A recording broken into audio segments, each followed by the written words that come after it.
So, a couple years ago, I remember watching this YouTube video where a bunch of people went to a hospital to ask a bunch of old people whether what was it that they regretted doing throughout their lives. And very interestingly, the answer was synonymously that they did not regret the things that they did, but rather the things that they did not do in their lives. And that gets me to the topic of my talk on why you should F around and find out or take risks. Before I get into my talk, there is actually a very interesting video of me from a few years ago where I was a kid and I basically gave the summary of my entire talk here today in the matter of a few seconds. So I'll just show you that before we head into the talk.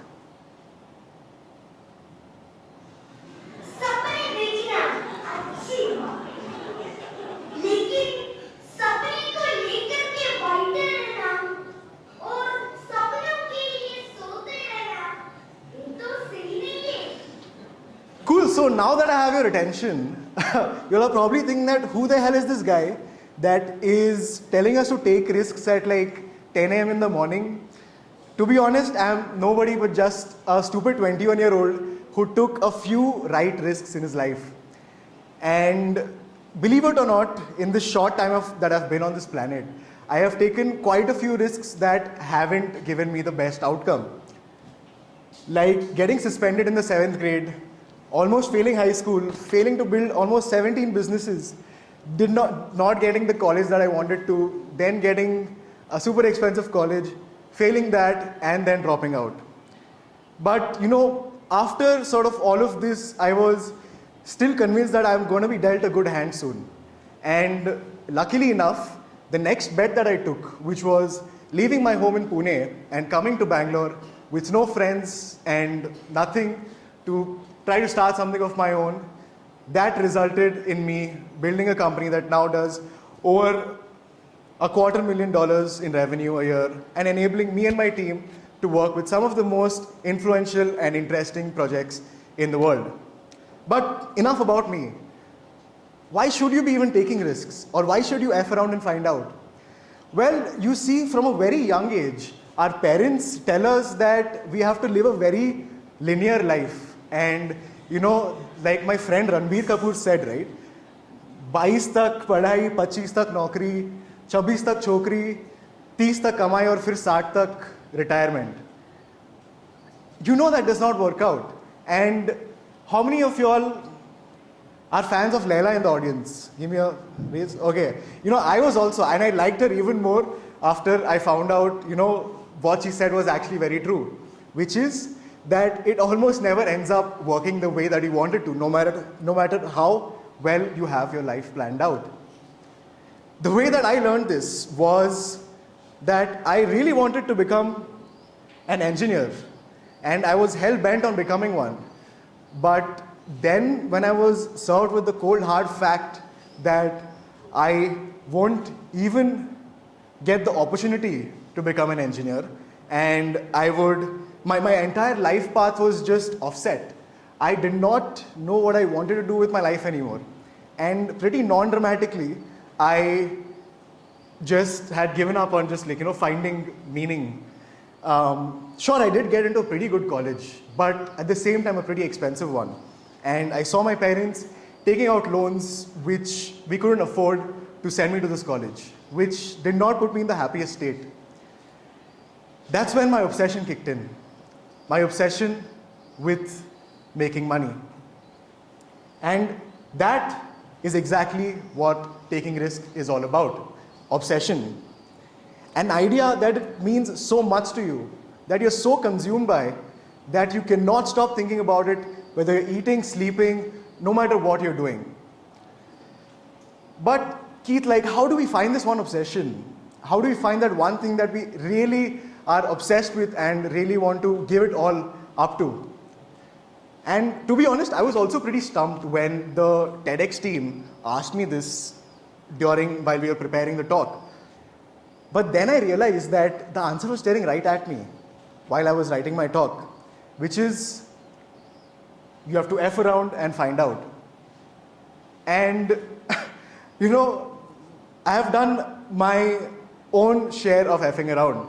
Not the way that you think in, but I went from wanting to become a fashion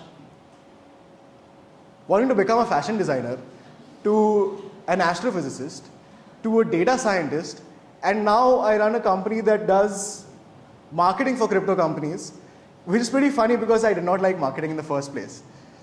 But you see, even with business, if you remember, I tried and failed at building 17 companies. Let me give you an example of one of those. I tried building a liquor delivery service.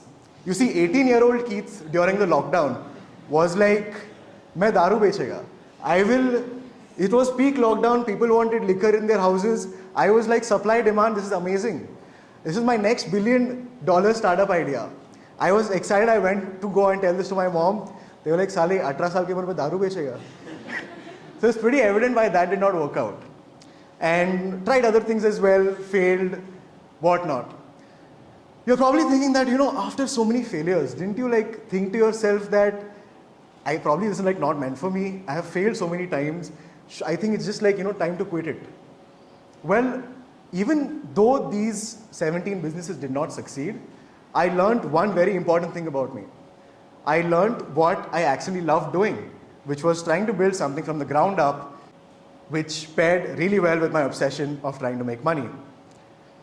So all right, you have now, you're in the state where you have found this one thing that you're obsessed with, and now you're really romancing with the idea of taking that plunge, taking that risk, and just going all at it. But now the thought comes to your head, and you have these questions. Is this the right time to do this? Is this the right thing to even pursue? What if I fail? What if something bad happens? Well, that's a really good question to ask yourself, because this can honestly either make or break the outcome that you're expecting. And you see, I'm sure you all are familiar with my friend, Mr. Elon Musk here. I know an epic body type, but what I want to focus more on here is that Elon Musk sold PayPal for about $180 million. And he did not just go partying after that. He spent $100 million on investing in Tesla, about $70 million in SpaceX, and about $10 million in SolarCity. A billionaire had to literally borrow rent from his friend. Now you see, Elon already knew how to build a business. Elon knew the risks that he had to take. Elon also knew what he was obsessed with, which was building companies that changed the world. The point that I'm basically trying to get to here is that taking risk is great, but taking an unwarranted risk where you take the risk and then you're hoping for it to succeed will almost never work out. Let me actually give you some desi examples.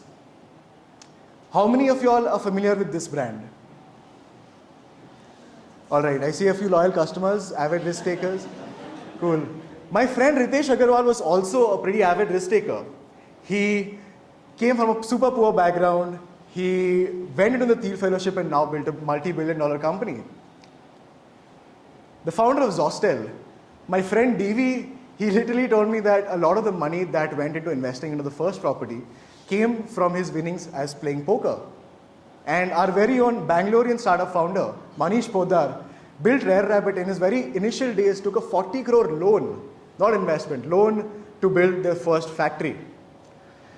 But you see, for every one of these successful risk takers, there are probably 100, if not 1,000 people like Rahul Yadav.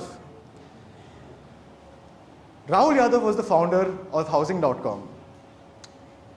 He dropped out of his fourth year at IIT Bombay. Pretty awesome. He raised millions of dollars in venture capital funding. Amazing. Then he went on to spend a lot of that money into buying the Housing.com domain name. He fought with his investors and then sort of spread, false PR about his company to try and get some traction. But unfortunately, all of this ended up backfiring on him, and as a result, he unfortunately got fired. So, goes to show that, not every risk is a calculated one. But, I was also a pretty calculated risk taker. It was not like I just woke up one day and thought that it's a great idea to drop out of college. But I had my reasons. The reasons being that I was not the most comfortable with my parents paying for a lot of money for college to just get trauma. And I was not really doing that well with studies. And I also was making at the time more than the top package offered at my college. So dropping out pretty much only made sense. Now, all of these examples, you might have noticed that all of the risks, all of the examples of these risks were pretty high, pretty disproportionate risks. What does that mean? See, in life, you can either do things that give you a proportionate return or a non-proportionate return. A proportionate return is something like you study for an exam, you give the exam, you pass the exam. That's a 1:1 return. But a disproportionate return is something like you go out on a date with somebody and then you end up marrying that person. A 30-minute investment into a date turned out to give you a life partner. Yeah, that's my life partner. But yeah, so you know, now you're like, okay, so we have collected a bunch of these sort of checklists. You're like, okay, Keith, you've given us this like checklist of items of, you should do F around, you should like find your obsession, do this, that. You should like, tell us like what kind of risk to take, how to take, and when to take it. Like, you've yapped a lot, but now, after all of this, are you sure that if we follow all of this in the way that you've told us to, will it 100% end up working out? Are you sure that if we follow this, we will 100% succeed? Short answer, no. And you will have to be okay with that, because you cannot be a coward if you want to take a high reward risk. And that brings me to another and probably the most important point for my talk today. And my most important point, which is luck. Now you're thinking that, does this like invalidate my entire talk? Does this mean that it all sort of just boils down to luck? No matter what we do, is luck going to be the last and the most heaviest playing card? Well, no. This actually accompanies my talk really well. Because as the not so late but great Harvey Specter once said, that I don't get lucky, I make my own luck. And very rightly said, right? Because luck isn't something that happens to you while you're just sitting in a corner and expecting for it to happen. It happens when you are constantly doing things out of your comfort zone, you're taking experiments, and you're constantly trying to discover new opportunities. In short, effing around until you find out. So folks, if you do not want to find yourself when you are 97 years old, surrounded by your loved ones, in your deathbeds, regretting the decisions that you did not take, like this guy, and want to die happily, die peacefully, take those risks, like this guy, and make sure that they're the right ones worth taking. Thank you.